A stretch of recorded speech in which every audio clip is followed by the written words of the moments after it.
Dad. We've covered off all this yesterday. Oh, did we? Yeah. Oh. We're talking about. Put this paper, because this is confusing you. This is confusing, I know it is. Can we take your glasses off? Yeah, you don't need that. Because we spoke about all this yesterday. Okay. So I looked through the Sunday Times, and there was a number of positions in the newspaper, and one of them being AES, which was a small company, radio based, and I had a feeling that this was quite a nice job for me, so I rang them up, and I got an appointment with first of all Ken Foster, who was the administration manager, and he said, well, there's always somebody leaving, so the boss might want to talk to you about taking you on. So I said, that's fine. We arranged a meeting with the boss, and we haggled the price of working, sort of thing, and finally finished up at $100 a week. And was that good money in the day or not? That was excellent money at that time. What was your role at AES initially? What was your first job there? My first job was on the bench, just testing equipment and nothing fancy at all whatsoever. And are we talking about HF Communications or? HF Communications. Okay, yep. That's right. That was for the broader part of Australia, and the rest was around Perth, needing a car to get from A to B and fix somebody's antenna or whatever the case may be. It was, I enjoyed it. It was something that, I was getting deeper into the technical aspect of equipment, radio equipment, and so I enjoyed it to a great extent. And I met with Basil Reynolds, who was the boss of AES, and he said, look, just the same as Ken, there is always someone leaving, we need to replace them. So I'm prepared to take you on even before we get a walk-in off the street. And so I started at AES. Very small company, 12 people. We used to manufacture radio equipment, the Codan radio. That equipment was sold over the world in through various aspects, and again, I enjoyed what we were doing. And then Basil got you into sales, didn't he? He encouraged Basil said, look, we're going to put a particular person into the small office which provides the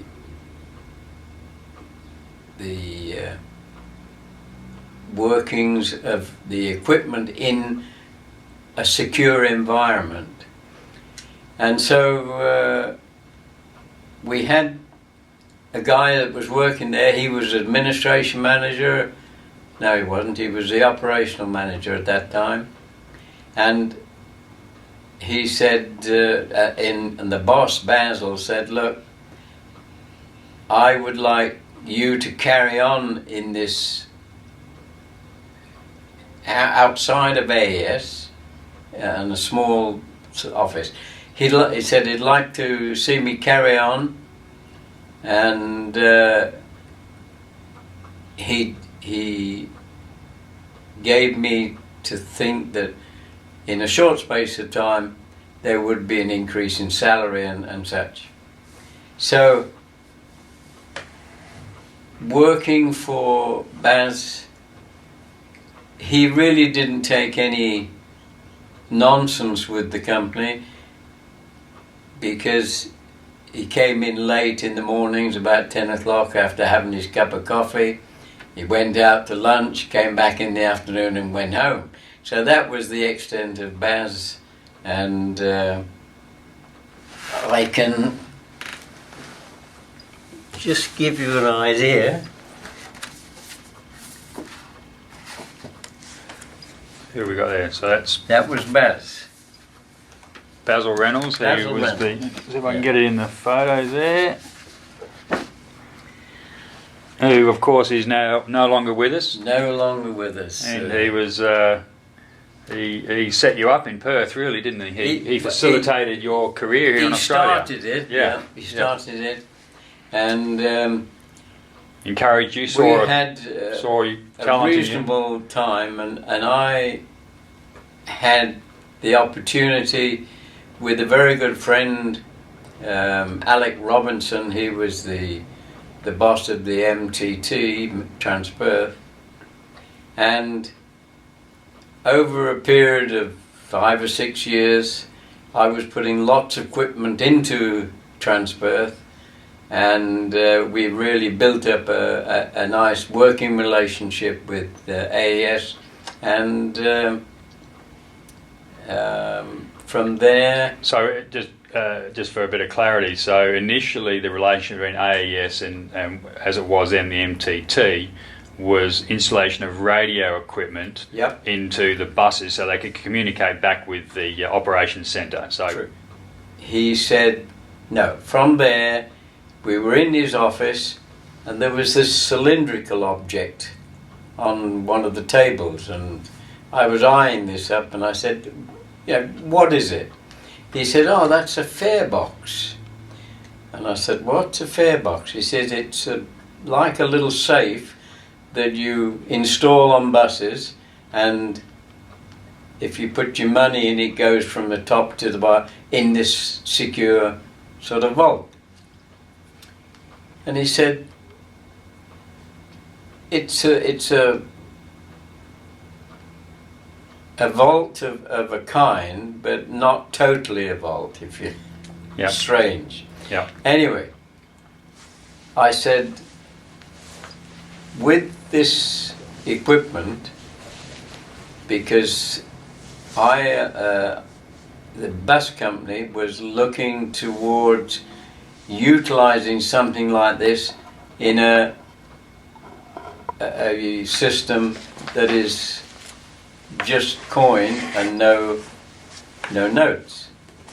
So he was telling me about this, and I said, well, I can provide you with a prototype if you give me $30,000. And he looked at me, and he had the main accountant there, and he said, what do you think? He said, well, it sounds good to me. So I said, well, can we give you a letter of intent that we will do this? He said, yeah. So that really started in Maine everything that happened within Transperth. We got moving with the fare box, we manufactured them, we installed them on the buses, all 1,000 buses installed with this equipment. The day that they were supposed to be commissioned and put into service, the government changed. There was a vote, the government changed. They said, we're not having an exact fare system, we're going back to the old system. Take everything out the buses. So this was quite something. had you been paid the money, the 30,000? We'd been paid. Okay. Not only that, we then charged them for taking them out the buses, and it was so stupid. And so it carried on. I carried on with AES in the broader aspect of what we were doing initially, communications, FM and AM, whatever. And the next thing that was happening was I had from the company itself put in place the production of an automatic fare collection machine that was based on optical system. This was a system, it went into the buses, came to the midpoint where you get paid, we got paid, the system went into operation and it was a success. Everything operated as it was supposed to do, and everybody was quite happy with the system that we'd put in. We're talking about the late 70s, early 80s. We're talking about, the low 80s. And the issue or the trigger for and I don't want to get too technical in this, otherwise we'll be here all day just talking tech, but the issue about the fare box initially was, of course, in the old days the money just used to sit in trays on a bench next to the driver, so anyone could just grab a handful of money and duck back out of the bus. So it was a security issue for the driver, and then of course... And just on the fare box itself, once we'd taken them out the buses, we sold them at a lower price to Darwin, and I think it was Canberra,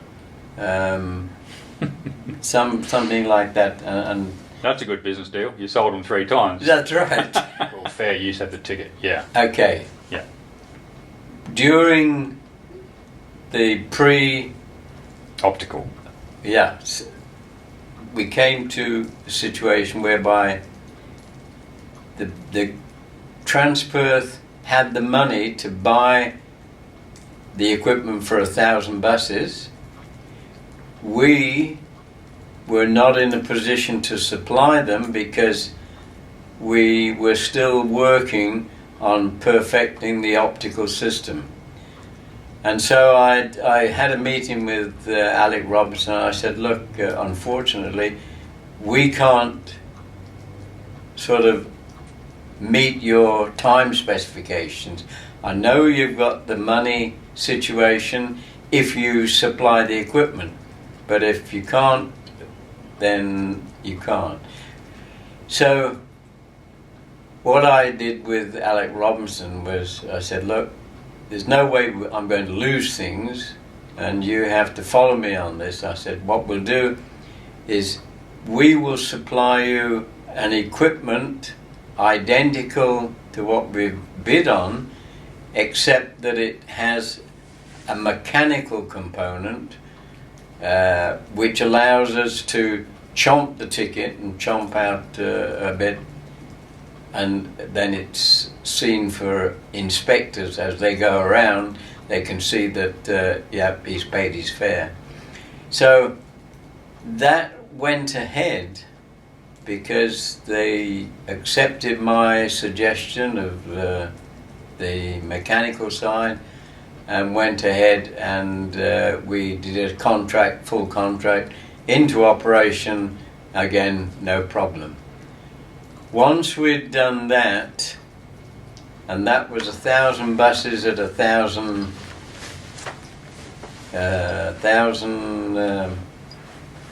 pieces of equipment, and we sold that same equipment to New South Wales, which was, I think there was 2,500 buses, and so we were in a nice financial position.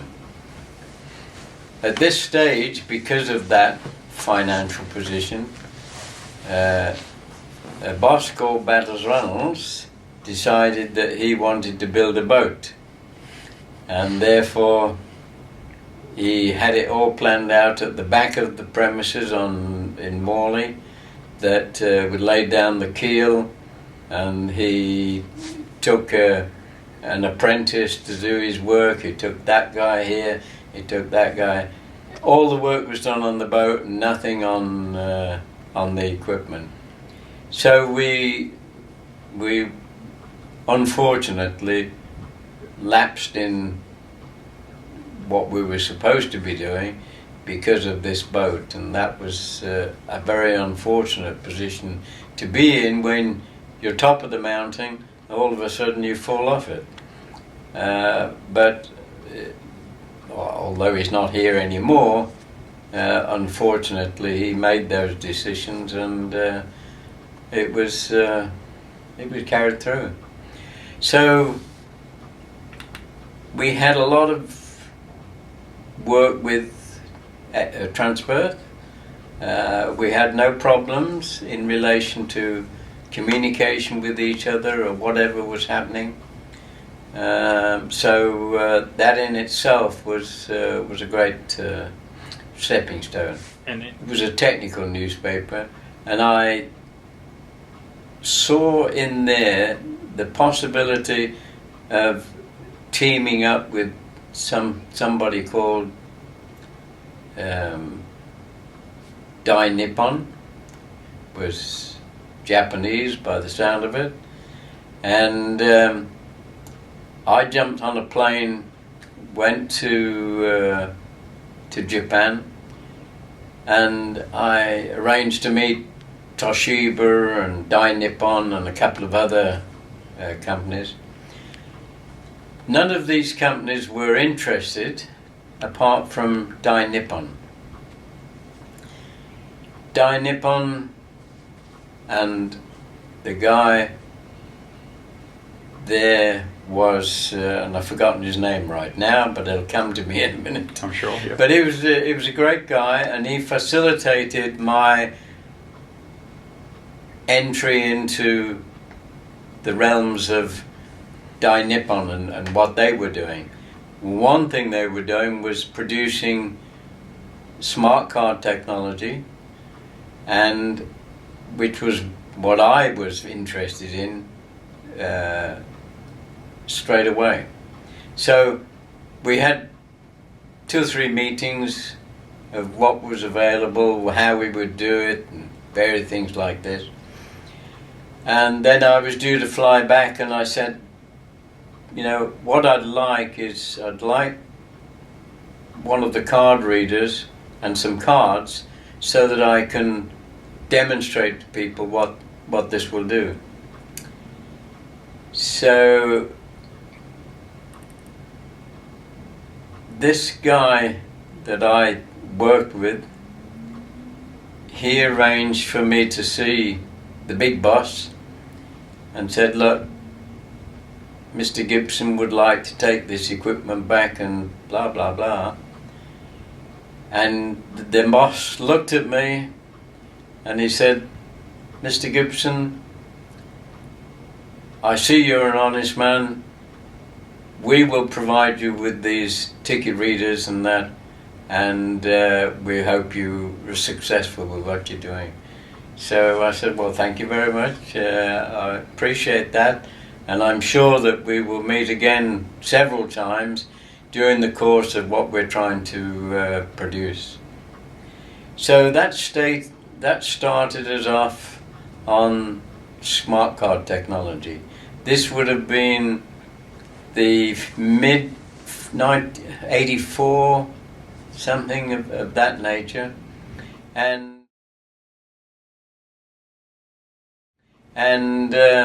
we started putting this equipment in the ticket machines that go on buses, on rail stations, and all other aspects of smart card technology.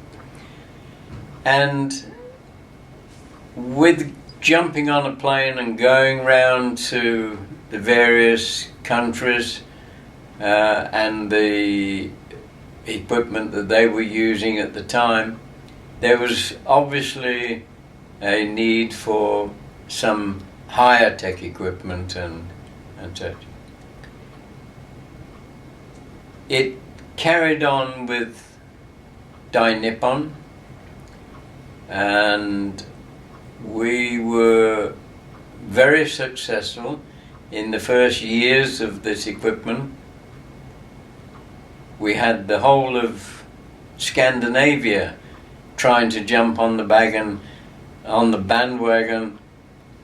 before we'd actually finished it. Yeah.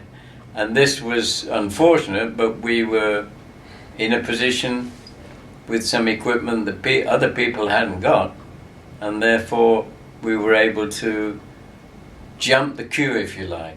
Yeah. Jump the queue with Dai Nippon, and that carried through until around 1987.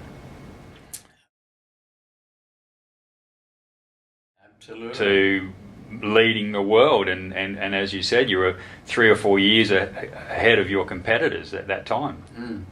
Incredible. It was incredible, but a nice feeling to have when you're in the positive lane rather than the negative lane. So it was there, and I guess that at that time we would be looking at the higher end of smart card technology. The initial smart card was a plug-in, if you like, and take out again. The next generation of smart card technology provided a chip in the card to provide, first of all, it was the smart card technology with just the in and out of the card. These days it's gone so far that the chip is in the card, and it's such a system that Hong Kong, in their evaluation of the system, decided to have it on the spot, and on the very first day we arranged a $60 million contract for Hong Kong, who had seen this happen, and it was just what they wanted. And I remember after a meeting there,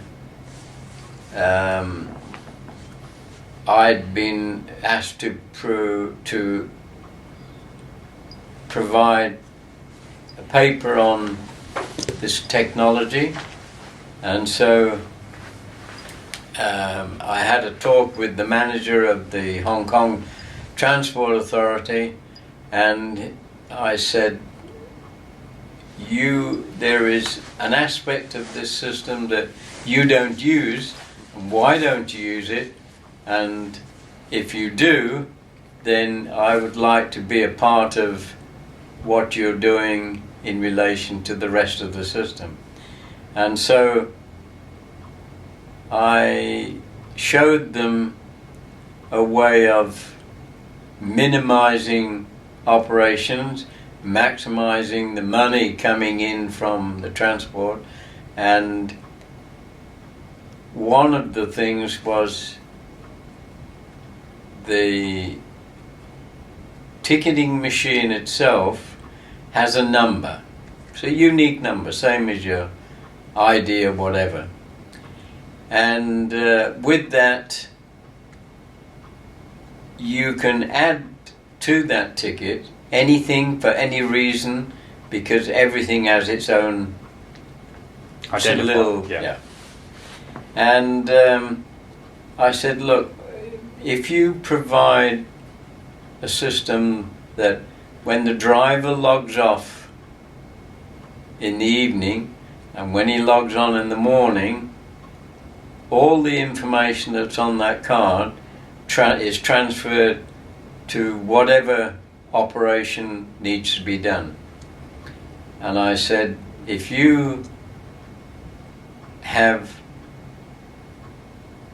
a card, passenger card, utilized on the buses and trains, and if you provide some sort of initiative, money, presence, whatever, when you operate this system, if that bus is on a certain route and it comes up against this number of this card, and this one will ring the bell and whatever you want to do with it, and it will then initiate the lucky card, and you probably have to go to the office to collect a prize, to collect it or whatever. But it was a success. He agreed that I should go to more of their internal meetings, and we had a great success with Hanover Display, or Hanover Displays, with Hong Kong. Hong Kong. So at this time we had a guy called Peter Fogarty, who was a lawyer, but he also was an investor on the stock exchange, and he manipulated the system such that he had all the shares in the company and took over completely. Again, Peter Fogarty, who now owned the company and ran it, he decided to jump on the bandwagon and do most of the marketing. And Peter Fogarty got hold of each one of them as they were negotiating the contract. They would negotiate something.